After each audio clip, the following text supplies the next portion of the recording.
جب لوگ پلٹ کے آ جاتے ہیں تو دو فرشتے آتے ہیں، منکر نکیر ان کے نام ہیں، اور وہ اس کو بٹھا دیتے ہیں اور بٹھا کر کے اس سے 3 سوال پوچھتے ہیں۔ پہلا سوال یہ ہوتا ہے من ربک، تیرا رب کون ہے؟ اب کوئی مانے یا نہ مانے، رب تو سب کا اللہ ہی ہے، یہ تو حقیقت ہے، یہ تو طے شدہ ہے، لیکن جو عقیدہ دنیا پہ رہا ہوگا وہی عقیدہ اس کے لہجے میں آئے گا۔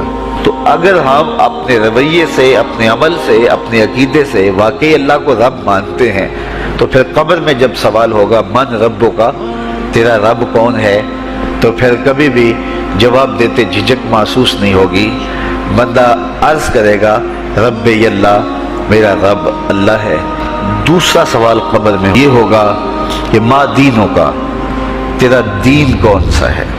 مختلف ادیان دنیا کے اوپر موجود ہیں، لیکن اسلام کے بعد اب کسی اور دین کو قبول نہیں کیا جائے گا۔ ارشاد فرمایا کہ اللہ تعالیٰ اسلام کے علاوہ کسی اور دین کو قبول نہیں کرے گا۔ اب اس نے اگر اپنا طرز زندگی، اپنا انداز معاشرت اسلام کی مطابقت میں رکھا ہوگا اور دین کو اس نے دین سمجھا ہوگا، اسلام کو ہی اپنا دین، عملاً، رویتاً، ہر خوشی غمی کے موقع پہ اس نے اسلام کو ہی ترجیح دی ہوگی، تو پھر اس کو کوئی جھجک نہیں ہوگی جواب دیتے ہوئے کہ میرا دین اسلام ہے۔ میرے شب و روز، میری زندگی کے نشیب و فراز، میری زندگی کی ہر گوشہ جو ہے وہ اسلام کی مطابقت میں گزرتا تھا، تو پھر وہ سیدھا سیدھا جواب دے گا دینی الاسلام۔ اس لیے ہمیں اس سوال کی تیاری بھی کرنی چاہیے۔ ہم صرف مسلح کے مسلمان نہ بنیں کہ 5 نمازیں پڑھ لی، روزے رکھ لیے، تراویح پڑھ لی اور حج کر لیا، تو اس سے ہم مطمئن ہو گئے کہ ہم مسلمان ہیں۔ اسلام ایک مکمل اور اکمل اور کامل ضابطہ حیات ہے، اپنے ماننے والوں کو زندگی گزارنے کا پورا اسلوب اور مکمل کامل رہنمائی دیتا ہے۔ ہم نے ہمسایوں کے ساتھ سلوک کیسے کرنا ہے یہ ہمیں اسلام بتاتا ہے، ہم نے بیوی کے ساتھ سلوک کیا کرنا ہے یہ ہمیں اسلام بتاتا ہے، اولاد کی تربیت کیسے کرنی ہے اسلام کی واضح تعلیمات ہیں۔ ہم نے سفر کرنا ہے تو انداز سفر کیا ہونا چاہیے اسلام نے ہمیں بتایا۔ کاروبار کرنا ہے تو ہمیں اللہ اور اس کے رسول نے واضح 2 ٹوک اور سیدھے سیدھے احکام دیے ہیں کہ تم جب کاروبار کرو تو تم اس انداز کے ساتھ کاروبار کرو، کم نہیں تولنا، کم نہیں ناپنا، جھوٹی قسم نہیں کھانی، سود نہیں لینا، ملاوٹ نہیں کرنا، ایک ایک چیز وہ اسلام نے ہمیں فراہم کی ہوئی ہے۔ تو پورا دین جو ہے جب ہم اختیار کریں گے، ہمارے رویے، ہمارا طرز زندگی، ہمارا انداز معاشرت جب دین اسلام کے مطابق ہوگا تو قبر میں اس سوال کا جواب دینا ہمارے لیے کوئی مشکل نہیں ہوگا۔ اور اگر ہمارا طرز زندگی کچھ اور طرح کا ہوگا تو کیا صرف یہ کہہ دے کہ ہم مسلمان ہیں؟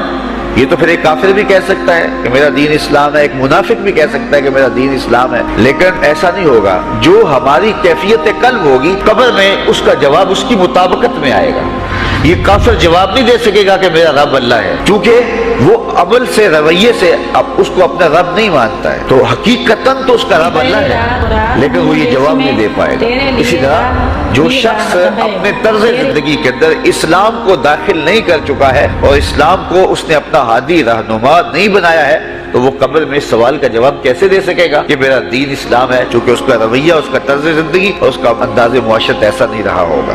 اس لیے ہمیں اپنی زندگی کے شب و روز کو اسلامی تعلیمات کے سانچے میں مکمل اور کامل طور پر ڈھالنا ہوگا، تاکہ جب قبر میں سوال ہو تو ہم جواب دے سکیں کہ ہمارا دین اسلام ہے۔ تیسرا سوال فرشتے پھر پوچھیں گے، حضور علیہ الصلوۃ والسلام کے روضہ دور سے اور قبر کے درمیان سے پردے ہٹا دیے جائیں گے اور رسول کریم صلی اللہ علیہ وسلم سامنے ہوں گے، اور فرشتہ حضور کی طرف اشارہ کر کے کہے گا ما کنت تقول فی ھذا الرجل، ان کے بارے میں زندگی میں کیا کہا کرتا تھا۔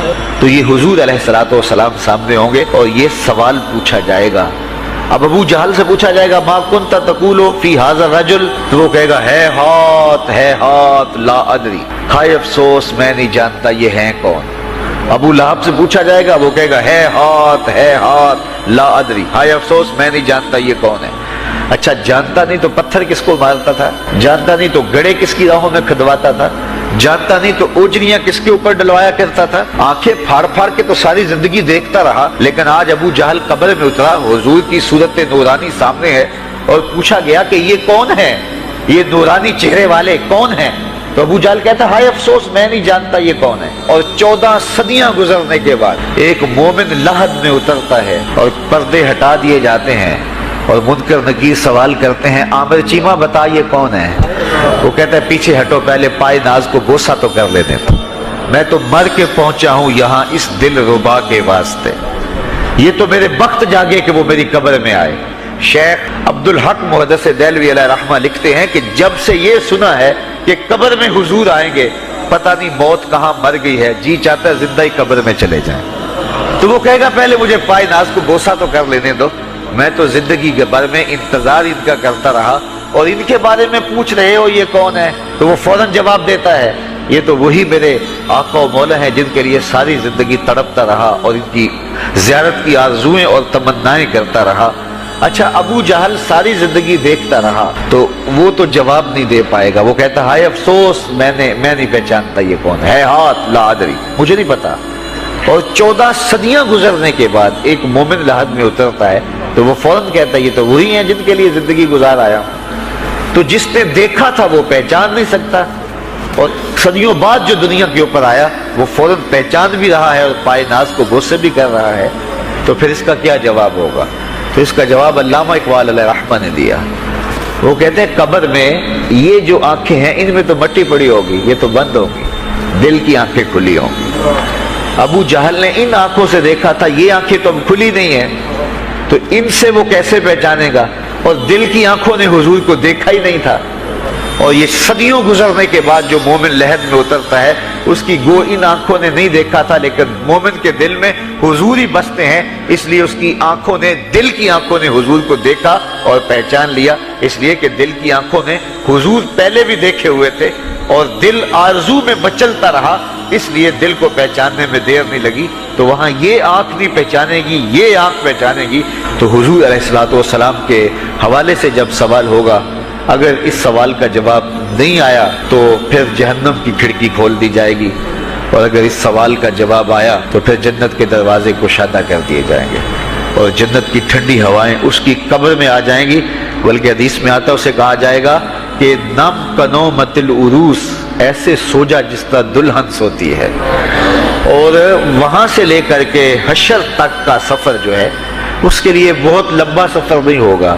وہ ایسے ہوگا کہ جو ہے وہ ایک خوبرو کے گلے سے ہار گرے گا اور وہ موتی ٹوٹ کے گر جائیں گے اور وہ اس کو چننے میں مصروف ہو جائے گا. ابھی سارے موتی چن نہیں پائے گا کہ قیامت آ جائے گی. یہ مومن کے لیے اللہ نے آسانی رکھی, 50,000 سال کا دن ہوگا یوم محشر, لیکن جو مومن ہوگا اس کے لیے حشر کا اتنا بڑا دن ایسے ہوگا جتنا عصر کا وقت ہوتا ہے. تو اتنے فتح مکہ کا دن ہے. آپ جانتے ہیں کہ حضور کے پیچھے ایک بچہ بیٹھا تھا, حضور کا ردیف, جو خوشی سے اچھلتا تھا. بڑی خوشی کا دن تھا لیکن میرے حضور کا سر عجز سے جھکا ہوا تھا, حتیٰ کہ امامے کا کور اونٹنی کی کوہان کے ساتھ لگتا تھا. لیکن وہ بچہ تھا, نو عمر تھا, وہ اچھلتا تھا خوشی سے. تو حضور سے روکتے تھے, پھر وہ اچھلتا تھا, پھر روکتے تھے. وہ بچہ کون تھا؟ تاریخ میں ڈھونڈے, نواسہ نہیں ہے, کسی انصاری سردار کا بیٹا نہیں ہے, کسی قریشی سردار کا بیٹا نہیں ہے, حضور کے خاندان کا کوئی فرد نہیں ہے. ہم نے تاریخ ڈھونڈی تو وہ حضور کے آزاد کردہ غلام اور منہ بولے بیٹے زید بن حارثہ کا بیٹا اسامہ بن زید ہے. فتح مکہ کے دن اپنے ساتھ جس کو بٹھایا وہ غلام زادہ تھا.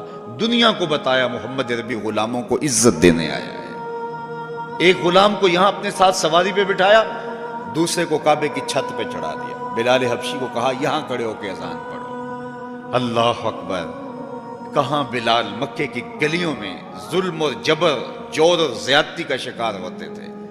چکی پسوائی جاتی تھی اور جسم میں میخیں ٹھونکی جاتی تھیں اور ذلت اور رسوائی کے گڑھے میں ان کو دھکیل دیا تھا کفار نے. آج وہی غلام, وہی بلال کعبے کی چھت پہ کھڑا ہو کے اذان دے رہا ہے.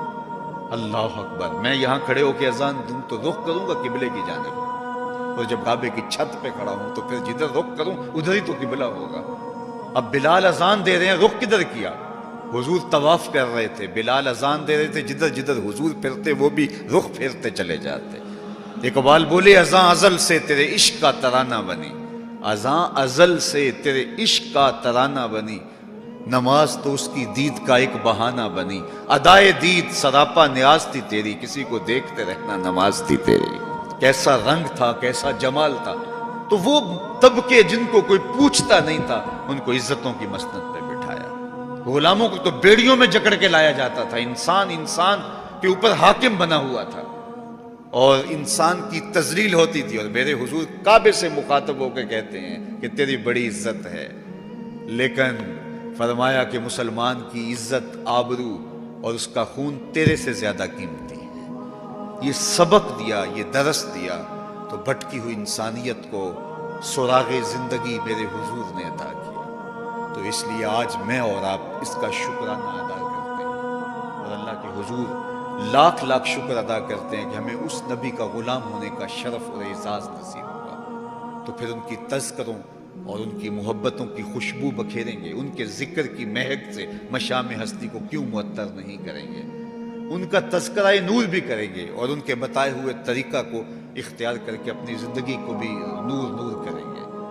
آج ایک طرف ہم اپنے گھروں پہ چراغاں کرتے ہیں، تو میں کہتا ہوں کہیں یہ چراغاں بنیروں تک محدود نہ رہ جائے، کوئی دیا لے کے دل نگر میں بھی آؤ، کہیں دل کی گلیوں میں اندھیرا نہ رہ جائے۔